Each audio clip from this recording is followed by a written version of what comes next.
जय माता दी। आप सभी का हमारे चैनल मीनू भाव भक्ति पर स्वागत है। आज हम दूसरे नवरात्रि की कथा और माता ब्रह्मचारिणी की महिमा को जानेंगे।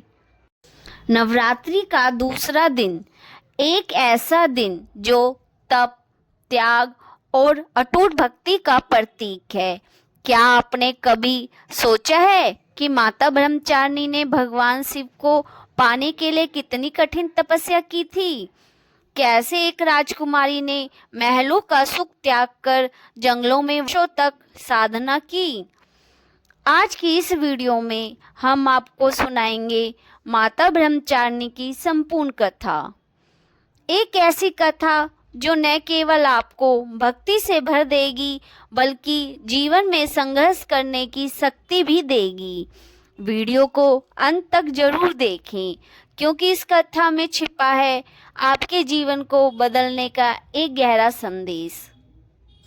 बहुत समय पहले की बात है जब संसार में अधर्म और असंतुलन बढ़ने लगा था। देवताओं की शक्ति कमजोर हो रही थी और असुरों का आतंक बढ़ता जा रहा था। तभी देवी ने संसार की रक्षा के लिए अनेक रूपों धारण किए। पहले दिन वे शैलपुत्री के रूप में प्रकट हुई और दूसरे दिन उन्होंने एक नया रूप धारण किया, ब्रह्मचारिणी। यह रूप साधना और तप का प्रतीक था। नवरात्रि के दूसरे दिन माँ दुर्गा के दूसरे स्वरूप माता ब्रह्मचारिणी की पूजा की जाती है। यह दिन तप, त्याग, संयम और भक्ति का प्रतीक माना जाता है। ब्रह्मचारिणी का अर्थ है तप का आचरण करने वाली, संयम में रहने वाली देवी। उनके दाहिने हाथ में जप माला और बाएं हाथ में कमंडल है। उनका स्वरूप अत्यंत सरल और शांत होता है, लेकिन उनकी शक्ति अनंत है। माता ब्रह्मचारिणी हमें सिखाती है कि सच्ची लगन और धैर्य से कोई भी लक्ष्य प्राप्त किया जा सकता है। बहुत समय पहले राजा दक्ष की पुत्री माता सती का विवाह भगवान शिव से हुआ था, लेकिन राजा दक्ष को शिव जी पसंद नहीं थे। एक दिन दक्ष ने एक विशाल यज्ञ का आयोजन किया। उन्होंने सभी देवताओं को आमंत्रित किया, लेकिन जानबूझकर शिव जी को नहीं बुलाया। माता सती अपने पिता के यज्ञ में पहुंची, लेकिन वहां उन्होंने देखा कि उनके पति का अपमान हो रहा है।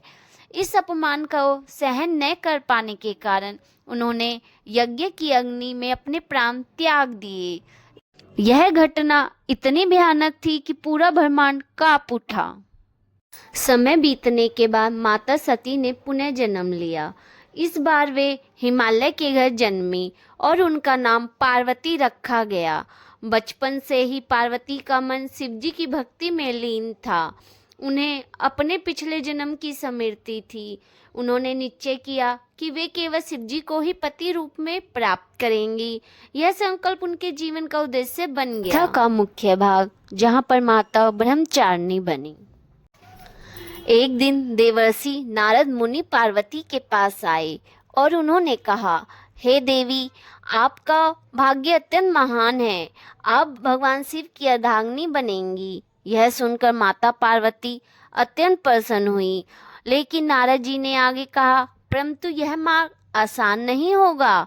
इसके लिए आपको कठोर तपस्या करनी होगी। माता पार्वती ने उसी क्षण निश्चय कर लिया कि वे भगवान शिव को पाने के लिए हर कठिनाई सहेगी।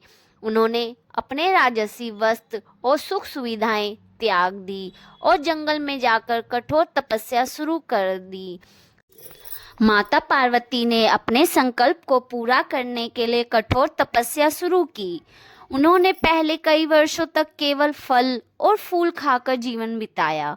फिर उन्होंने अन्न का त्याग कर दिया। इसके बाद उन्होंने केवल सूखे पत्तों पर जीवन बिताना शुरू किया और अंत में उन्होंने पत्तों का भी त्याग कर दिया। वे केवल वायु पर जीवित रही। उनकी तपस्या इतनी कठिन थी कि ऋषि मुनि और देवता भी आश्चर्यचकित रह गए। वर्षों तक उन्होंने एक स्थान पर बैठकर ध्यान किया। बारिश, धूप, ठंड कुछ भी उन्हें विचलित नहीं कर पाया। यही कारण है कि उन्हें ब्रह्मचारिणी कहा गया। उनके माता पिता को उनकी चिंता हुई। माता पार्वती के माता पिता हिमवान और मैना उनकी इस स्थिति को देखकर बहुत दुखी हुए। उन्होंने कहा, बेटी तुम यह कठोर तप क्यों कर रही हो? वापस घर चलो।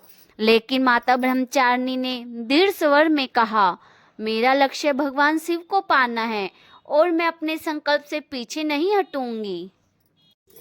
माता पार्वती ने अपने संकल्प को पूरा करने के लिए कठोर तपस्या शुरू की।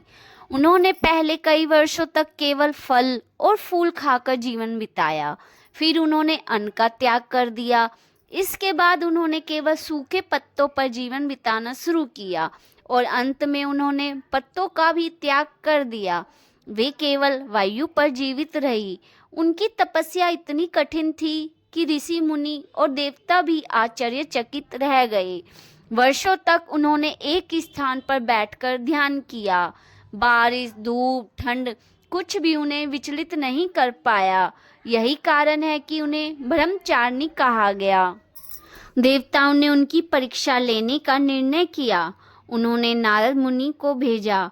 नारद जी ने कहा, शिव तो एक योगी हैं, वे संसार से दूर रहते हैं, तुम किसी और से विवाह कर लो। लेकिन माता पार्वती अड़िग रही। उन्होंने कहा, मेरा लक्ष्य केवल शिव हैं, मैं उन्हें ही प्राप्त करूंगी। उनकी यह अटूट निष्ठा देखकर देवता भी प्रसन्न हो गए। माता की इस अड़िग भक्ति और तपस्या से सभी देवता प्रसन्न हुए। उन्होंने भगवान शिव से प्रार्थना की, हे महादेव, माता पार्वती की तपस्या अब पूर्ण हो चुकी है, कृपया उन्हें स्वीकार करें। अनंतः माता की तपस्या सफल हुई। भगवान शिव उनके सामने प्रकट हुए। उन्होंने कहा, हे देवी, आपकी तपस्या और भक्ति अद्भुत है, मैं आपसे अत्यंत प्रसन्न हूँ। और उन्होंने माता पार्वती को अपनी पत्नी के रूप में स्वीकार कर लिया। यह मिलन केवल दो आत्माओं का मिलन नहीं, यह भक्ति और विश्वास की जीत थी। ब्रह्मचारिणी नाम माता की उस शक्ति को दर्शाता है जो कठिन से कठिन मार्ग पर भी अड़िग रहती है। माता ब्रह्मचारिणी की कथा हमें यह सिखाती है कि जीवन में लक्ष्य पाने के लिए धैर्य जरूरी है। कठिनाइयों से घबराना नहीं चाहिए। सच्ची भक्ति और मेहनत कभी व्यर्थ नहीं जाती।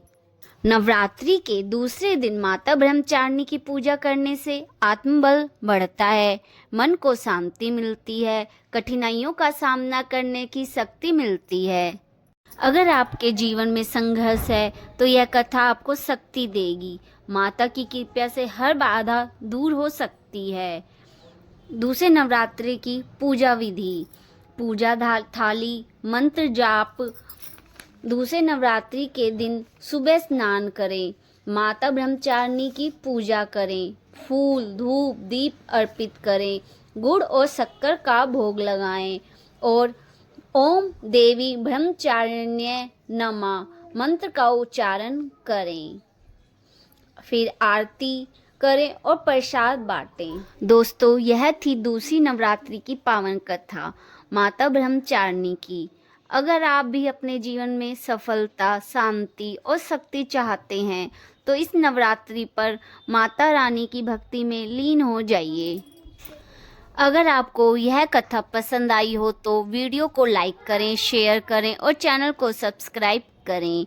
कमेंट में लिखें जय माता दी। आप सभी को नवरात्रि की हार्दिक शुभकामनाएं।